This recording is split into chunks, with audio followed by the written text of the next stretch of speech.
الحمد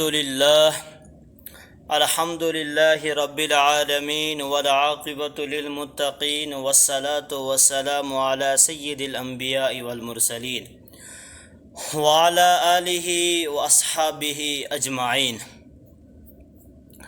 معزز سامعین کرام، عوام الناس کے اندر ایک بات مشہور اور معروف ہے، وہ یہ ہے کہ حرام مغز حرام ہوتا ہے۔ حرام مغز آیا حرام ہے یا کہ حلال ہے؟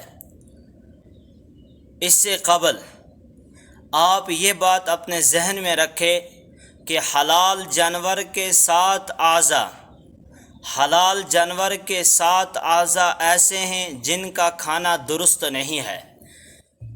نمبر 1، دم مسفوح یعنی بہتا ہوا خون، اور نمبر 2، نر مادہ جانور کی شرمگاہ، اور نمبر 3، خصیتین، نمبر 4، غدود، نمبر 5، نر جانور کی پیشاب گاہ، اور نمبر 6، مثانہ، اور نمبر 7، پتا۔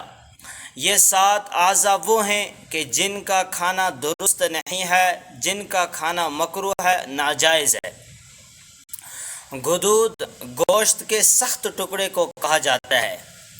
کبھی کبھار جانوروں کا خون جم کر گٹھلی کی شکل اختیار کر لیتا ہے، اور یا تو یہ کسی بیماری کی وجہ سے کھال اور گوشت کے درمیان ایک گوشت کا ٹکڑا سخت ہو جاتا ہے، یا اسی طرح ہڈیوں کے درمیان یہ گوشت کا ٹکڑا سخت ہو جاتا ہے۔ اسے اردو میں گانٹ کہا جاتا ہے۔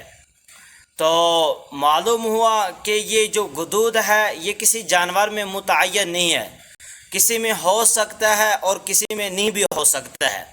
اسی طرح مثانہ یعنی پیشاب جمع رہنے کی جگہ، جہاں پر پیشاب جمع رہتا ہے، اور پتا جگر کے نیچے ایک تھیلی ہے جس میں کڑوا پانی، کڑوا ماء ہوتا ہے۔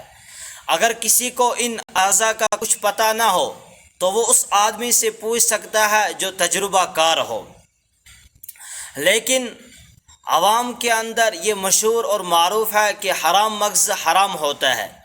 اولاً یہ کہ ریڑھ کی ہڈی کے اندر سفید رنگ کا گودا لمبے دھاگے کی شکل میں ہوتا ہے۔ عربی میں اسے نخاع صلب اور اردو میں اسے حرام مغز کہا جاتا ہے۔ لوگ یہ سمجھتے ہیں کہ حرام مغز اس کو کہتے ہیں اس لیے یہ حرام ہے، حالانکہ یہ نہیں، ایسا نہیں ہے، بلکہ حرام مغز کا کھانا جائز ہے، مکروہ نہیں ہے، ناجائز نہیں ہے، بلکہ کھانا جائز ہے۔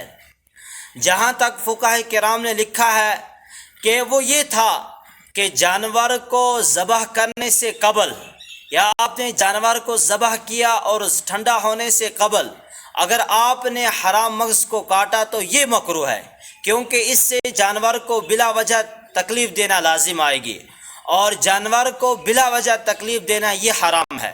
حالانکہ اس سے لوگوں نے سمجھ لیا کہ حرام مغز حرام ہوتا ہے۔ حرام مغز حرام نہیں ہوتا ہے، بلکہ حرام مغز کا کھانا جائز ہے، حرام مغز کا کھانا ناجائز اور حرام نہیں ہے، حرام مغز کا کھانا ناجائز نہیں ہے۔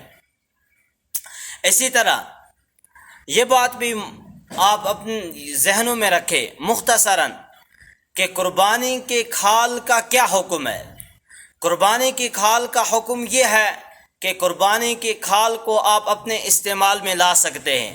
مثلاً آپ مصلی بنا سکتے ہیں، یا دسترخوان بنا سکتے ہیں، مشکیزہ وغیرہ بنا سکتے ہیں، لیکن اگر آپ نے قربانی کی کھال کو فروخت کر دیا تو آپ کے اوپر لازم ہے، ضروری ہے، واجب ہے کہ آپ اس کی قیمت کو صدقہ کر دیں۔ نمبر 2، اسی طرح قربانی کی کھال کے لیے ضروری ہے کہ اس شخص کو دیا جائے جو فقراء میں سے ہو، جو مساکین میں سے ہو، یعنی کسی شخص کو اس کا مالک بنایا جائے۔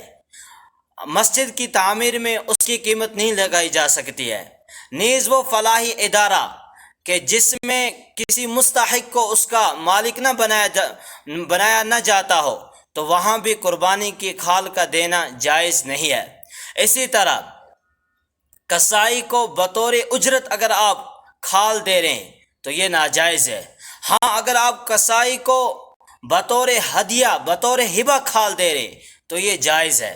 اسی طرح قربانی کی کھال کو دفن کرنا تو وہ مال کو ضائع کرنا لازم آتا ہے، جائز نہیں ہے۔ اگر ریٹ کم ہے، کم داموں میں ہی آپ اس کو فروخت کر دیں، اور سب سے بہتر صورت یہ ہے کہ آپ قربانی کی کھال مدارس عربیہ میں بھیجیں، تو وہاں پر دو فائدے ہیں۔